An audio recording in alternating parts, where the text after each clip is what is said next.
about to hear a revolution in talk radio, Liberty Talk Radio, where the critical thinking will defrag your mind of propaganda-ridden viruses induced by mass media news programming. No BS here, just the facts. And now we present to you America's quintessential iconoclastic anomaly. Wow. In talk radio, your host, Joe Cristiano. Welcome, everyone, to Liberty Talk Radio, America's libertarian voice, broadcasting from our studio in Tulsa, Oklahoma, to around the world. I'm your host, Joe Cristiano, and this is your antidote to popular talk radio. Folks, it's time for us to take back control of our government now before this bureaucratic, oversized, and self-serving federal government starves us our property, our freedom, our rights, and our liberty. But to do this, we must shed conventional thinking regarding our political structure. We need to be revolutionaries in thought, dissidents in action. Only after we recognize what our government is doing to our freedom and our Constitution will we start taking it back. And this program is just about that. Folks, today I'd like to talk a little bit about our school system, or the ineffectiveness of our school system. We all recognize, everyone does, even the government recognizes it, the schools themselves recognize it, parents recognize it, that our school systems don't seem to prepare our young for the workplace, for a career. Now, in many cases, it does. Some kids become interested in certain areas and they continue their schooling in that area. Some become doctors, some become attorneys, some become lawyers, some whatever the case may be. But they're very, very few. Unfortunately, in many cases, especially in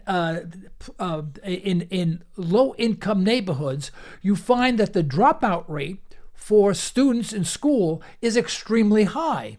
Well, you have to ask yourself the question, why is the dropout rate so high? In fact, in Detroit, in this one area in Detroit, the graduation rate in high school is only 30% of the students there. The rest are all hanging. They have nothing better to do. Well, the schools don't address the plight that they're in and how to get out of it. They have a structured government program, which is the same for every school, all right, which teaches you nothing. In fact, my only recollection of school is that every year we were taught the same thing. We had the same book, the same stuff. Maybe we got a little bit more math, a little bit more this. The words got a little bit longer. But I really didn't learn anything. When I graduated high school, to this day, I can't recall what I learned in high school.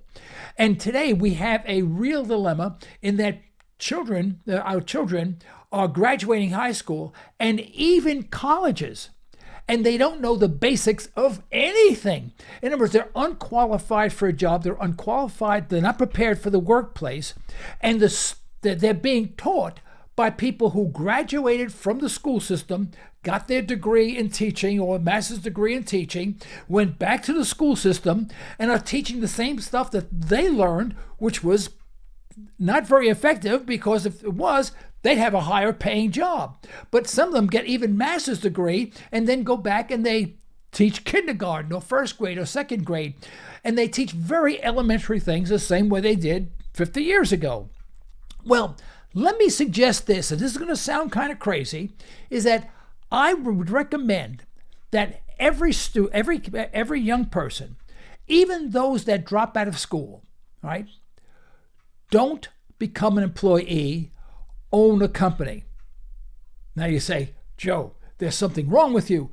The kid is in poverty. He's living at home with his parents. He has no money. And the only time he makes money is maybe if he does something on the street. And sometimes it may not even be legal. I understand that. Listen, I'm from Harlem. I know the score, okay? And so that's the only thing that they have. How are they going to own a business? Well, allow me to explain. How about they do this? They do get a job, minimum wage. And the job it could be any job. It could be in the local supermarket, stacking shelves. It could be any job that provides them with an income. And it could even be minimum wage. And I would recommend to the student that they do not get their own apartment or sleep with their friend Bobby and their girlfriends and stuff like that. Stay home with mom and dad, all right? Or whomever you're living with. Just stay home. Contribute to the family, give a little bit up to your family, and all the rest of your money, you do not spend on anything. No, don't buy any drugs, don't buy cigarettes, don't buy garbage, don't go out to the movies, don't do anything. For a few years, all I would ask the student to do, or the young person to do, all right, is to take their money and invest it. And when I say invest it, I mean invest it directly into companies. There are firms that allow you to buy shares of stock in companies, and sometimes it's only a few dollars, to buy a share of stock, all right? But once you buy a share of stock in that company, you are part owner of that company. Now, they may have 5 million shares outstanding and you own 1 or 2 shares. You're not going to be a major stockholder, but you are a business owner. You own part of that business, right? Now, you need to do a little research. You need to ask around. You need to find out, and sometimes it's good to have an advisor or someone who's investing in the stock market just to help you steer you in the right direction. But if worse comes to worse, just buy a share of stock. Whenever you get your paycheck, go and mail it to this company that allows you to buy stock directly, or you can go to a broker like Charles Schwab and those other places, all right? And they'll do that for you, but they charge a little bit of a fee. I suggest you go directly, all right? And when you do so, there are on the internet today, if you want to spend time reading, you can learn a lot about investing, the do's and the don'ts. And it doesn't take long, but at least get your feet wet and start doing it. You're going to make mistakes. I made big mistakes when I started. I mean, hellaciously big mistake, almost went broke, almost lost everything. But I rebounded because I learned from my mistakes. But at least you're doing something positive. So let's say, for example, you decide to buy one of the Dow Jones Industrial Averages, one of those accounts. Pick one with a large dividend. Always buy a company that gives a good dividend.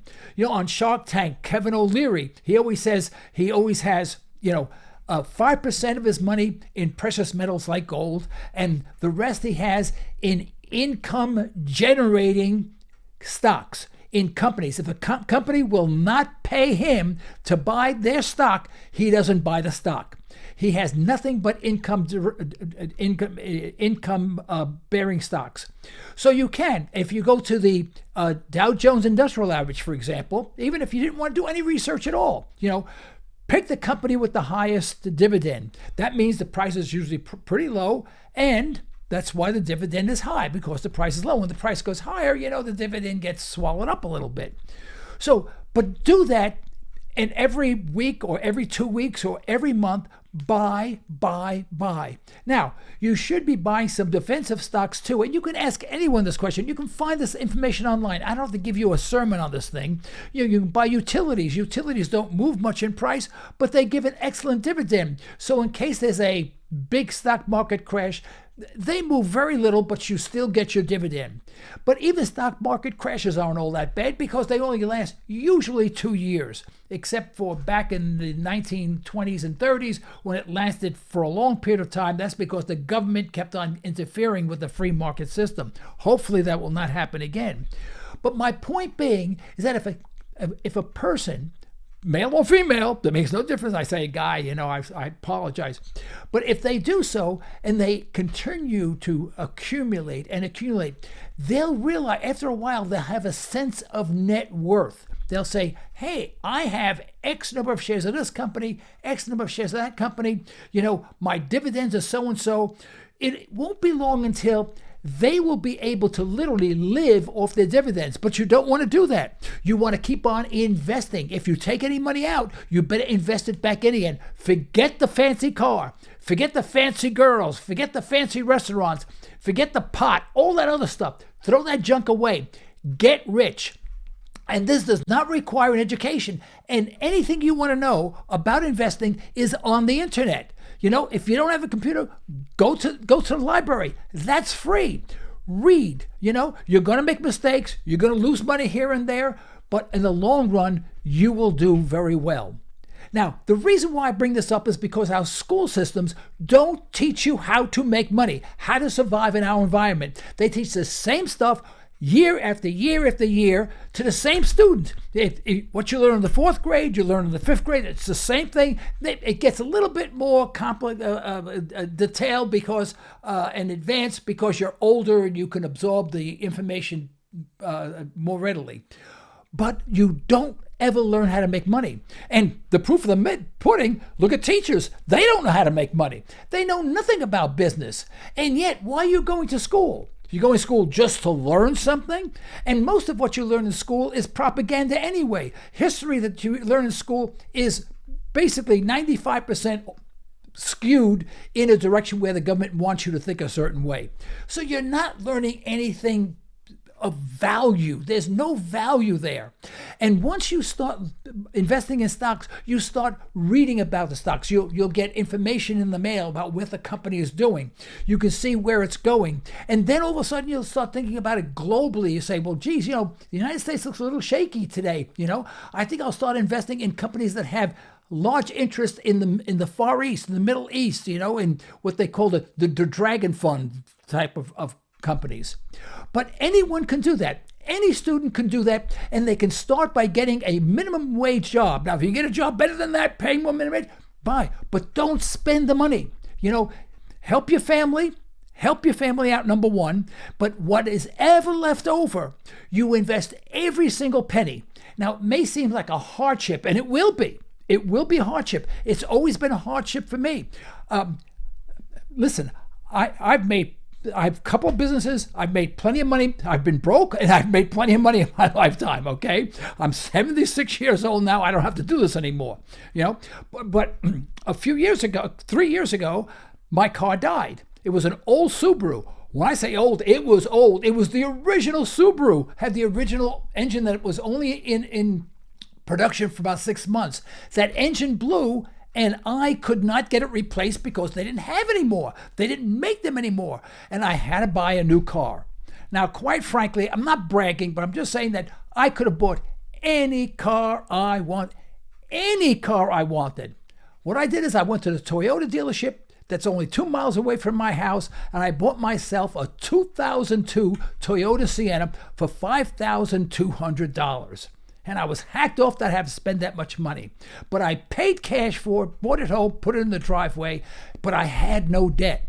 Because I take whatever cash flow that I could accumulate, even though I'm not working anymore, I do take a little bit of salary from the government, from the company, and I get Social Security.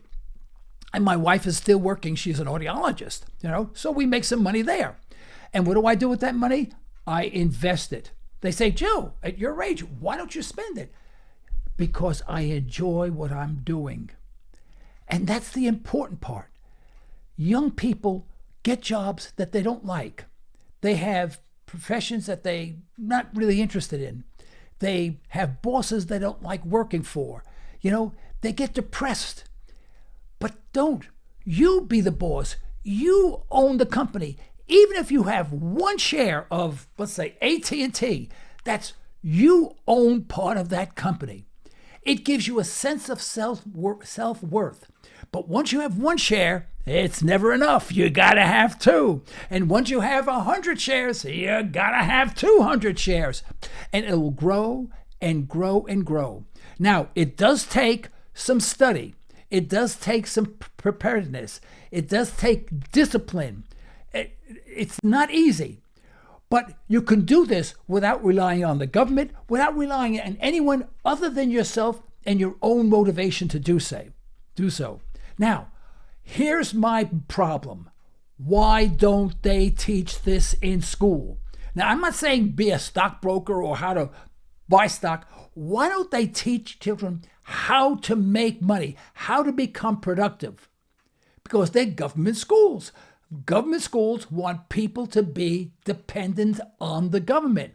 Once you are independent, and if you're independently wealthy, like many wealthy people do, they go, hey, I don't like the way the government's treating me. I'm moving to Puerto Rico. I have friends, very wealthy guys, move to Puerto Rico. They go, hey, I pay no federal taxes. I get nothing from the government, but that's fine. I don't need it, but they leave me alone. I pay no federal taxes. Smart guys, okay? I'm still here in good old state of Oklahoma. But my point being is that we have a school system that's broken. We all know that. The school system admits that it's broken. They know that the students are leaving high school without any knowledge base. That's why the government is pumping billions, millions, billions of dollars actually in allowing children, our young men and women to go to college, and the government is financing them. Now, they know they're not going to get paid because they're not, all of them are not going to get jobs where they can pay this back. Or if they do pay back, it'll take them 20 years or so. And by that time, the whole government will be bankrupt. But this is one way that you can be independent, totally independent, and you can become independently wealthy if you stick to it.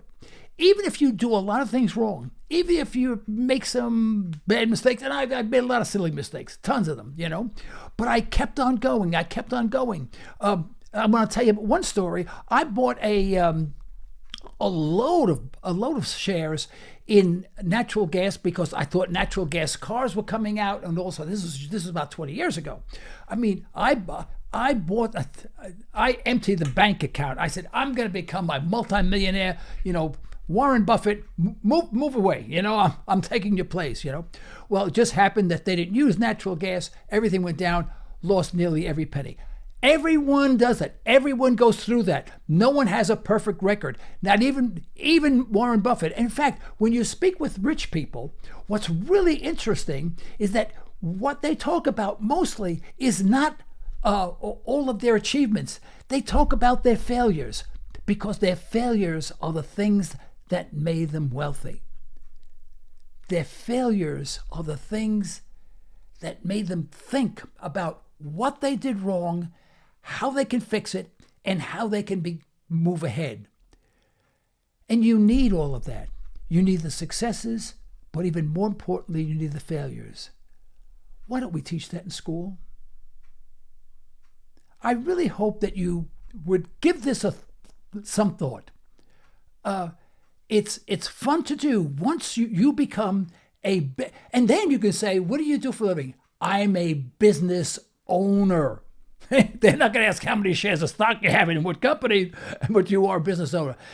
That alone improves your self-esteem about yourself. And you become totally independent. You can do this and live in India, live in Australia, live in Brazil. You can live anywhere and do this. We're all connected today. You don't have to live on Wall Street to do this. You can live in Alabama, you can live in California, live in Canada, live in Hawaii, live in Japan. Makes no difference. And do the same thing. Buy the same companies, put the same amount of money in. Just think of that. The opportunities are just phenomenal. I love investigating stocks. I love buying stocks. And it just gives me a thrill because every week I check to see how they're doing, And if they go down in price and I think it's still solid, I'll pump even more money in, even at a lower price. Then I'm really in like Flynn, right? But I'm just saying this makes life interesting. And let me tell you, the worst thing you can do is retire and have nothing to do. So this is what I do now that I retire if I do this full time. But I encourage everyone to give this some thought and understand that our school systems are not preparing us for the real world, unfortunately. And I'm not talking behind the government's back. They know this. They know there's a problem. That's why they're giving all this money for college education, hoping that the students would catch on to attach themselves to some sort of degree where they can find a job and become productive. And of course, the government makes out because when they're productive, the government taxes them and they make money too. Everyone's happy. But it's not working out that way. I've hired many fellows, young men, that and women, by the way, but mostly men who have looking for jobs that had degrees or finishing up their college education, but degrees in worthlessness, and they're in hock. I mean, a low one, the lowest one that I've hired had $41,000 in school loans. he'll never pay it back. So beware. I just hope that these words will inspire you to think. And if you don't do this, do something similar to it. But I do suggest that everyone do a little bit of it. It's a lot of fun. And once you get hooked, boy, you'll get good at it, and then you'll be rich too. Okay? All right. I'd like to thank you very much for listening in. We'd like to thank our sponsors for the financial support. And you can further the cause of liberty by recommending this program to your friends and let us hear from you. Our email address is comments@libertytalkradio.com. Until next time, stay well, stay tuned.